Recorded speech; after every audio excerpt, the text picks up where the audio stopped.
O mercado cripto ele adora pregar peças e fazer pegadinhas na cabeça do investidor. Quando você parece que vai começar uma alta infinita, o mercado ele vai lá e derruba os preços. Aí quando parece que o mercado vai inverter para um bear market, nós temos um fundo perfeito para fazer uma das melhores compras do ano. Então nesse momento, muitos investidores, principalmente aqueles acostumados com o ciclo de 4 anos do Bitcoin, acreditam já em fim de ciclo e início de bear market. Mas quando tem muita gente acreditando que algo vai acontecer, o mercado ele faz o oposto. E eu acredito que seja algo muito parecido com isso que vivemos nessa primeira semana de novembro. Porque realmente, se colocarmos aqui no gráfico a teoria dos ciclos, né? Onde é marcado o início e o fim da fase do ciclo de mercado, com esse indicador aqui, nós estaríamos nessa primeira semana realmente chegando na fase final de ciclo, quando é o início do bear market, marcado por este ponto aqui. Então, primeira semana, marcado com o fim do ciclo, de fato, veio correção e aí o mercado ele brinca com o nosso psicológico. Só que perceba, né? Se a gente voltar no ciclo anterior, esse indicador ele marcou muito bem o fim do ciclo, né? Essa era a última semana de realização, ali na semana de novembro, aí depois realmente foi início do bear market. Ele marcou também muito bem o início da fase de realização de lucro. Se voltarmos ainda no ciclo anterior, né, no outro ciclo, esse indicador ele já foi um pouco mais atrasado porque aqui ele marcou o fim do ciclo, de fato veio o bear market logo em seguida, mas perceba que a semana que de fato encerrou o ciclo foi essa daqui. Já no ciclo anterior, num dos primeiros ciclos do mercado, o indicador ele marcou aqui bem atrasado, enquanto aqui foi o topo de fato do mercado no início do indicador. Então, a gente não pode seguir exatamente o que aconteceu nos ciclos anteriores e se basear neste. Nós temos que olhar para outros indicadores, outros dados e principalmente os catalisadores. E são sobre eles que eu quero falar com vocês nesse vídeo. Quais são os catalisadores para uma continuação do bull market e uma continuação de alta no mercado cripto? É claro que antes de começar o vídeo, eu só peço o seu like aqui embaixo, também sua inscrição, batendo no sininho para você se manter informado e atualizado. E lembrando que esse mês de novembro é o mês da Black Friday do RCC, que é o meu treinamento completo de cripto, que tem minha comunidade de cripto, onde todos os dias estamos conversando lá dentro do grupo, onde eu mostro minhas entradas, como que está sendo a movimentação da minha carteira e quais são as nossas expectativas para o mercado. Esse é um treinamento que vem expandindo, estamos adicionando novos módulos e também falando sobre oportunidades que estão fora do mercado cripto. Se você quiser participar da melhor Black Friday do RCC, que você vai poder ter o acesso vitalício, é só clicar no link aqui da descrição para você entrar na lista de espera. Agora, bora pro vídeo sem enrolação. Contextualizando o momento atual da economia. Nós estamos com paralisação de vários serviços do governo americano, nós estamos aí com problemas sobre a questão de inflação e problemas no mercado de trabalho americano e tudo isso está gerando bastante incerteza no mercado. Fora isso, no mercado cripto nós temos a teoria dos ciclos que diz que o início do bear market começa agora e mais algumas coisas como, por exemplo, esse mercado de baixa que assustou muita gente nas últimas correções. Ou seja, o sentimento e a expectativa do mercado estão lá embaixo, porque uma coisa que o mercado não gosta é de incerteza e hoje nós estamos aí com várias incertezas, principalmente na parte macroeconômica. Só que uma coisa interessante que acaba refletindo positivamente no mercado cripto é a parte da liquidez. E hoje nós estamos em um contexto de redução da liquidez que se chama QT, Quantitative Tightening. É uma ferramenta do Banco Central americano para reduzir a liquidez, porque em 2020 e 2021 nós tivemos muita impressão de dinheiro. E desde 2022 nós temos aí uma redução dessa impressão monetária, né? Porque eles imprimiram muito dinheiro, a mais do que deveriam, e agora eles estavam em um processo de retirada.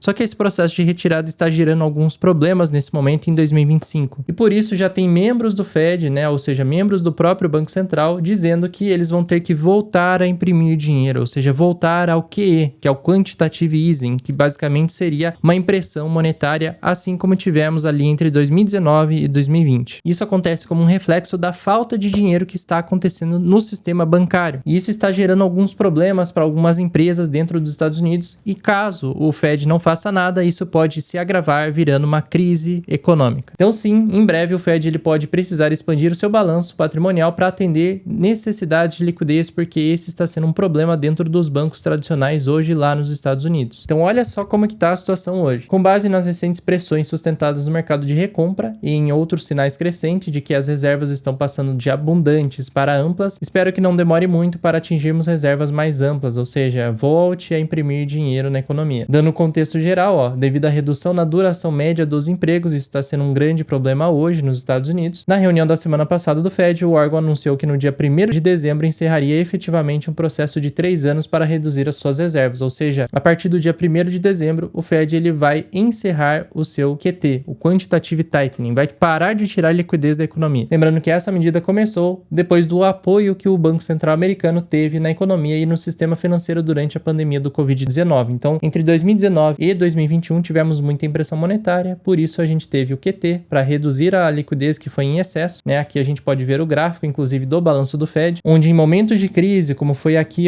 2012 a 2014, nós tivemos uma crise também, onde o Fed teve que fazer uma impressão monetária. Aí de 2015, mais ou menos, a 2016 tivemos uma estabilidade nas reservas bancárias. De 17 para 19 teve uma redução, isso daqui gerou grandes problemas, o Fed teve que voltar a imprimir dinheiro aqui nessa fase, e 2020 tivemos aí a recessão e a pandemia, e aí ele teve uma impressão gigantesca, né? Mais do que dobrando a oferta de um ano para o outro. Mais do que dobrando o que eles tinham de um ano para o outro. Então, em 2020, o Fed tinha ali cerca de 4,1 trilhões de dólares em ativos, e isso ultrapassou a marca dos 8 trilhões de dólares ali próximo do início de 2022, quando o Fed começou a sua redução do balanço, e agora nós estamos num processo de grande queda. 1º de dezembro vai terminar essa correção, e pode ser que a gente já comece um processo como foi aqui em 2019, com leve expansão, mais uma vez, da reserva do Fed. Isso daqui é injeção direta de dinheiro na economia. Então, falando sobre essa parte da impressão monetária, só para vocês entenderem do porquê a gente fala tanto sobre isso, né? Como que funciona essa impressão? Então, a maior parte do dinheiro em circulação, ele não é o dinheiro vivo, né? Não é um dinheiro ali em dólar vivo. Na verdade, ele é crédito adicionado aos depósitos bancários. Então, basicamente, o que o Banco Central faz? Pegando aqui o exemplo, temos ali o Banco Central, então aqui seria o equivalente ao Fed, né? O Fed, ele basicamente está dando dinheiro aos bancos, ao sistema bancário, através da compra dos seus títulos dos bancos, né? Eles fazem emissões de títulos, o Banco Central americano, o Fed, ele faz compra desses títulos e assim ele dá dinheiro para o banco. Com o banco tendo mais dinheiro, ele consegue oferecer empréstimos mais facilitados às pessoas. Então assim as pessoas, elas vão lá, pegam empréstimos com o banco de forma mais fácil. Quanto mais fácil está o acesso ao dinheiro através de bancos e empréstimos, mais as pessoas vão pegar dinheiro emprestado. Esse dinheiro vai se refletir em empresas, vai se refletir em negócios, vai girar mais economia, e tudo isso acaba se refletindo depois também em investimentos. Então não é um processo tão rápido assim, porque primeiro o dinheiro tem que ficar mais fácil, depois o banco ele vai ter que emitir isso para as pessoas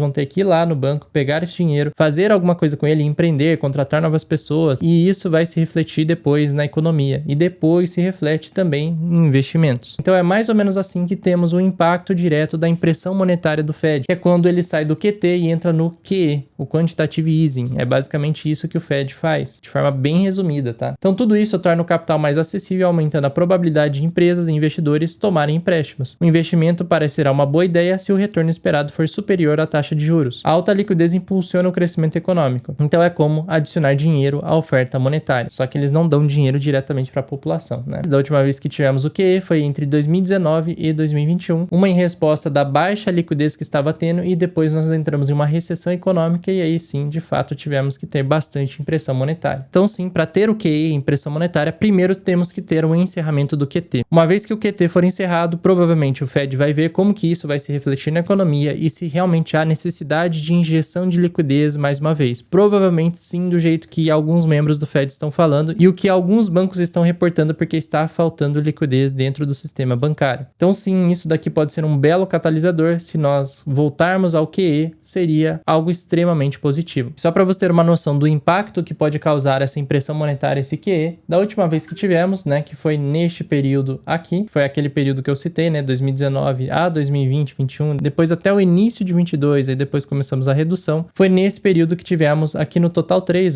que é o valor total do mercado cripto das altcoins, excluindo Bitcoin e Ethereum. Aqui nós tivemos um forte rally de alta do mercado de altcoins, saindo ali da marca dos 90 bilhões de dólares para mais de 1 trilhão de dólares. Então foi um aumento muito expressivo no valor de mercado de todas as altcoins neste ciclo. Desde que tivemos a redução, tivemos o bear market, né? Uma grande correção, voltamos ali para casa dos 200 bilhões e agora num processo aí de desaceleração. Então não estamos num processo tão acelerado de retirada de liquidez, ele está desacelerando agora e 1º de dezembro vai terminar. Isso daqui é basicamente tirar um freio do mercado de altcoins, que por enquanto está tendo leves altas, mas altas que não são tão sustentáveis assim. E caso isso daqui volte a aumentar e volte a subir, aí isso vai ter um impacto muito forte no mercado de altcoins e provavelmente as altcoins vão voltar a subir bem forte e a gente vai ter novos recordes históricos aqui no valor de mercado das altcoins. E esse pode ser um dos principais causadores de uma verdadeira alt-season, porque até hoje nesse ciclo não tivemos nenhuma fase de temporada das altcoins e ficar mais do que 20 dias em uma altcoin está sendo extremamente prejudicial. As altcoins até sobem 10, 15, 20 dias, no máximo 60 dias e depois elas enfrentam correções gigantescas que não compensam segurar tanto tempo assim. Uma das poucas altcoins que vem mantendo a estrutura de alta desde abril é o próprio Ethereum. O Ethereum ele tem sido uma altcoin muito acumulada por institucional. Agora, obviamente, estamos numa fase de correção, ele está tentando fazer um fundo aqui no semanal, tentando recuperar as correções da primeira semana de novembro, mas ainda mantém uma estrutura de alta. Então o Ethereum ainda tem expectativa de continuação de alta. Em um QE, nós teríamos uma alta extremamente forte em Ethereum. O próximo catalisador que também influencia diretamente nisso é o próprio juros americano. Os cortes de juros influenciam diretamente nessa parte de liquidez. Quanto menor os juros, mais interesse das pessoas em pegarem empréstimos com os bancos. Quanto maior os juros, mais caro é pegar empréstimo e mais difícil ficou o acesso ao dinheiro. Então nós estamos vindo numa sequência de corte de juros, né? Nas últimas duas reuniões tivemos cortes de 0,25 e no dia 10 de dezembro temos mais uma reunião. E a expectativa do mercado por enquanto é 66% acredita ainda num corte de 0,25 nessa reunião, enquanto 30% não acredita que vai ter corte na reunião de dezembro. Por enquanto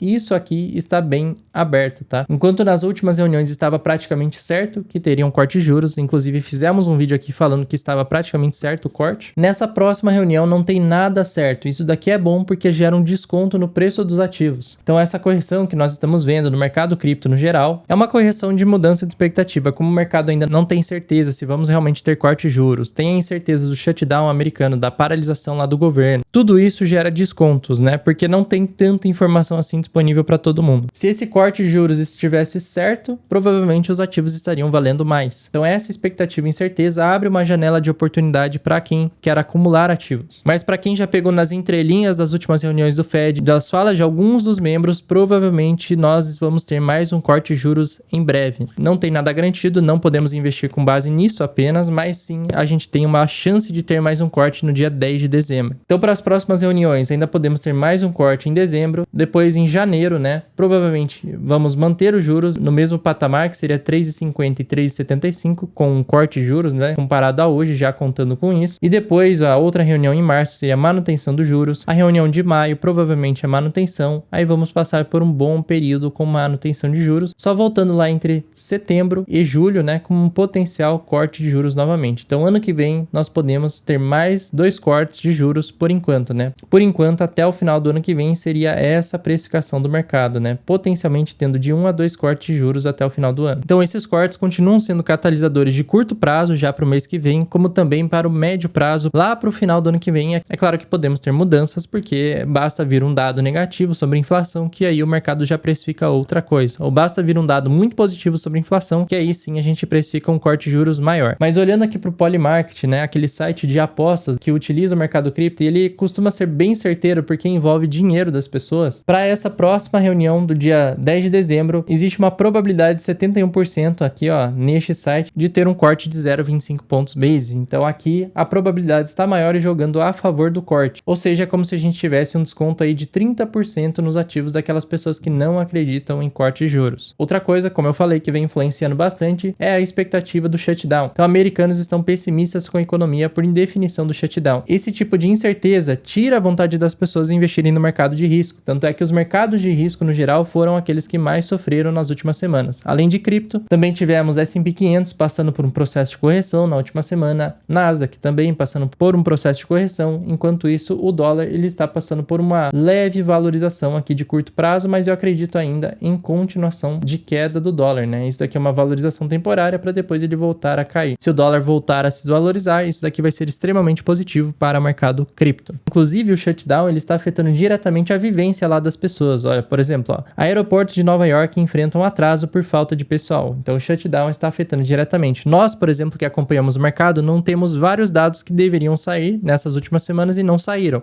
O Fed também é a mesma coisa. Ele está sem dados aí para ter embasamento para o próximo corte de juros e por isso que a gente tenha uma expectativa mista sobre a próxima reunião, se realmente vai ter corte ou não. Mas sobre o shutdown, nós temos rumores aí nesse final de semana, né, de que o Senado ele pode fazer uma votação para encerrar a paralisação do governo. Então essa paralisação pode estar prestes a terminar, pode acabar já nessa segunda semana de novembro. E essa reabertura vai ser extremamente otimista para o mercado e assim as pessoas vão voltar a comprar mercado de risco e isso vai causar altas novamente. Fora isso, que é apenas um rumor e não tem nada concreto ainda, né? Por enquanto não, mas a qualquer momento pode sair um tweet do próprio Trump falando que o governo americano ele já vai voltar, então isso pode acontecer a qualquer momento e seria positivo. Nós temos de fato tweets do Trump falando sobre uma injeção direta de dinheiro na economia. Para quem não se lembra, além do aumento do balanço do Fed, nós tivemos injeção direta de dinheiro na mão das pessoas durante 2020 e 2021, onde as pessoas recebiam um auxílio lá de $1.500 simplesmente para ficarem em casa. E agora com as tarifas, o Trump ele anunciou um pagamento de dividendo para a população. Basicamente, ele vai distribuir $2.000 por pessoa. O como isso realmente vai acontecer ou não, ainda não dá para saber, mas o Trump realmente está tweetando isso e falando abertamente que ele vai distribuir $2.000 por pessoa. Vai ser uma parte do que ele arrecadou com as suas tarifas. Com estímulo direto, isso daqui é dinheiro direto que vai entrar no mercado de risco, porque as pessoas vão pegar esse dinheiro a mais e extra e provavelmente elas vão colocar em alguma coisa de investimento, pode ser renda fixa, mas muitas pessoas vão colocar no mercado de risco. Isso vai ser uma injeção direta dentro do mercado cripto. Isso daqui é extremamente bullish, tá bom? Bem bullish mesmo. É claro que ainda tem que ver quando que vai acontecer, se realmente vai acontecer ou não, porque nem tudo que o Trump tuita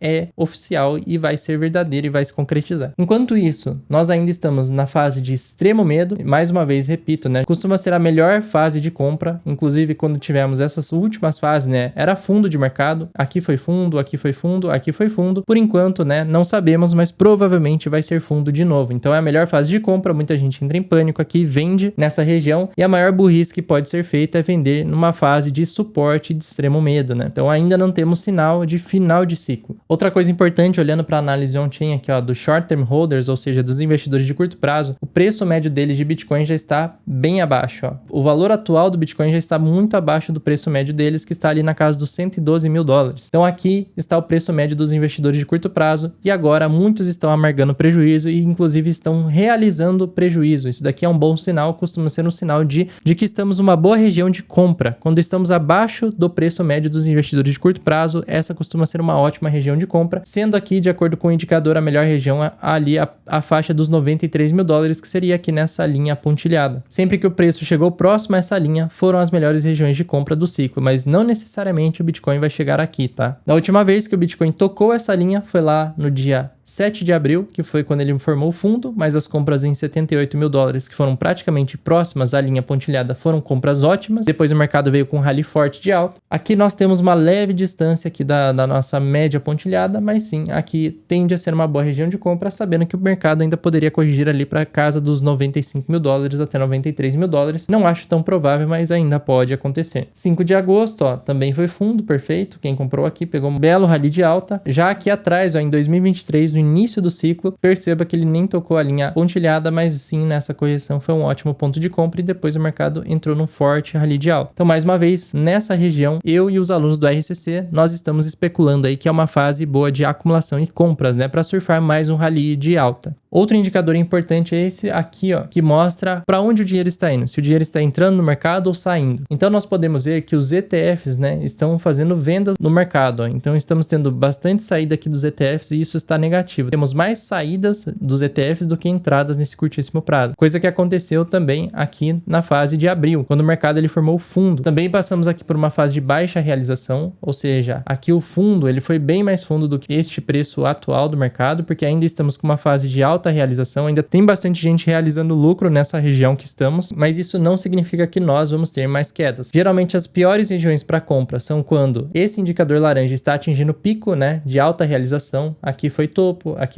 e aqui também. Já quando ele está em fases mais baixas, você costuma comprar a preços melhores, né? Se nós chegássemos ao mesmo patamar lá de abril, provavelmente teríamos um valor muito bom de Bitcoin, mas isso seria muito mais baixo do que o preço atual, e aí nós temos um problema quando falamos da parte de análise gráfica. Como eu tinha falado no início do vídeo, o mercado adora enganar os investidores e dar falsos movimentos. Perceba o seguinte, ó, desde o mês de agosto, que foi este mês aqui, ó. Então, aqui começou o mês de agosto e aqui terminou o mês de agosto. Começamos o mês de agosto positivo e terminamos extremamente negativo. Parece que o mercado vai subir infinitamente e aí ele derruba por completo. Aqui a expectativa das pessoas era extremamente negativa no início de setembro e aí o mês começa negativo e ele terminou aqui, ó, bem positivo. Outubro começou o mês positivo, parece que ele vai subir infinitamente e depois ele termina o mês de outubro extremamente negativo. Agora novembro, começamos o mês extremamente negativo e ainda não sabemos como vai terminar, mas do jeito que o mercado está brincando com as emoções, dando falsos movimentos, existe uma alta probabilidade do mês de novembro terminar bem positivo. Agora falando sobre o maior problema do mercado ele ter mais correções, né, como eu havia comentado anteriormente, é isso daqui, ó, na análise gráfica. Ó. Bitcoin nesse momento ele está no seu principal suporte mensal. Se ele cair mais e fechar abaixo da região aqui dos 98 mil dólares, isso seria um problema, porque de fato ele estaria perdendo a configuração de estrutura de alta que ele possui desde o início do ciclo. Geralmente essa perda da estrutura de alta do mensal e do semanal costuma ser um indício de que nós estaremos entrando em um bear market. A última vez que tivemos essa perda da estrutura mensal foi de fato no ciclo anterior, onde ele estava num ciclo de extrema alta. Aqui ele teve uma grande correção, mas não desconfigurou a estrutura de alta porque o seu último suporte estava aqui, ó, na região dos 12.700 dólares. Ele fez um segundo topo, o mercado também adora dar esse indício, né? Topo duplo costuma ser um mau sinal para cripto,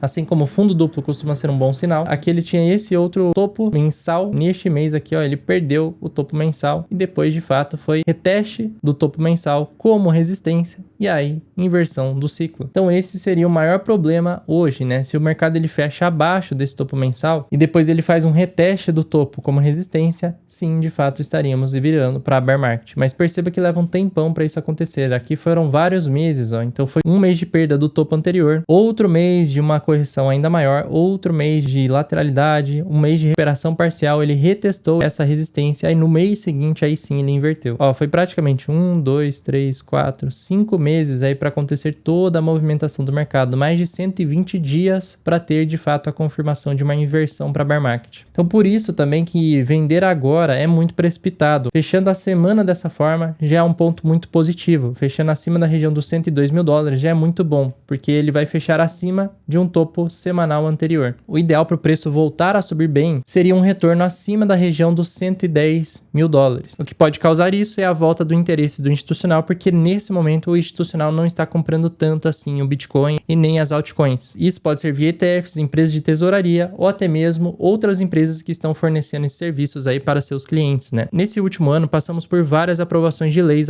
favoráveis à cripto e isso está facilitando aí empresas tradicionais como bancos tradicionais e outras empresas a fornecerem esse tipo de ativo para seus clientes que estão mais dentro do mercado tradicional e não tanto em mercado cripto.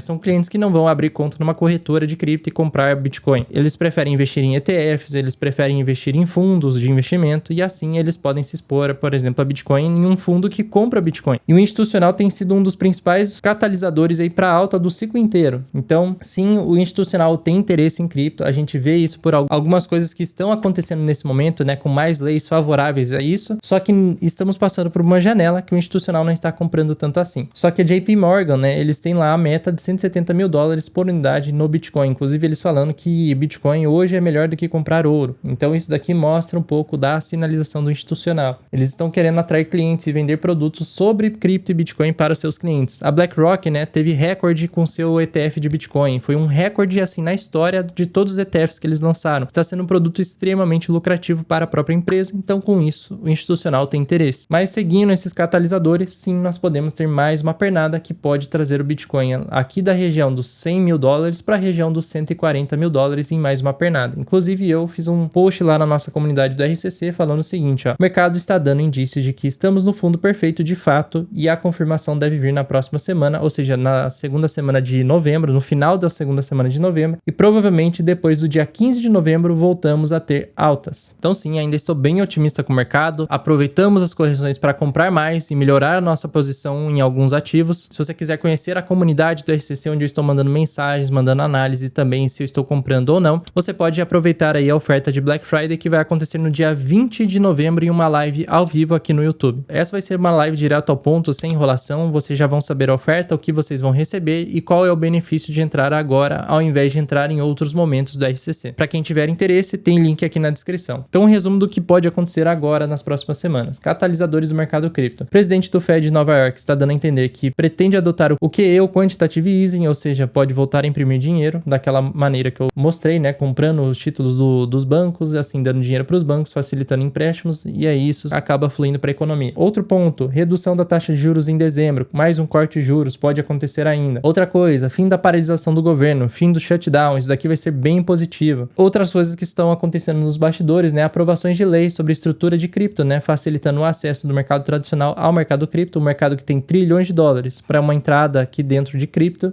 Isso via stablecoins, via Bitcoin, via ETFs, via fundos de investimento, vários tipos de leis a favor disso. E também temos catalisadores sobre ETFs de altcoins. Primeiro tivemos o ETF de Bitcoin, ETF de Ethereum, e existe uma movimentação do institucional para lançar ETFs de altcoins também. Já temos alguns que estão saindo nas próximas semanas, tivemos o ETF de Solana também, o mais recente aprovado. Podemos ter em breve ETFs de XRP, mais ETFs de Solana, e tudo isso é bem positivo e uma estrutura boa para a continuação de alta do mercado. Mas aproveita e comenta aí, você está otimista com o mercado, aproveitou as correções para comprar ou ficou extremamente pessimista, estava comentando aqui que era o fim, que já tinha acabado tudo, acabou o mercado, agora era bear market infinito? Comenta aí que eu quero saber. Mas é isso, não esqueça do like para fortalecer o canal, senão de fato vai ser bear market, hein? Deixa o like aí, senão o urso vai pegar você. Então é isso aí, valeu, ótimo domingo e até mais.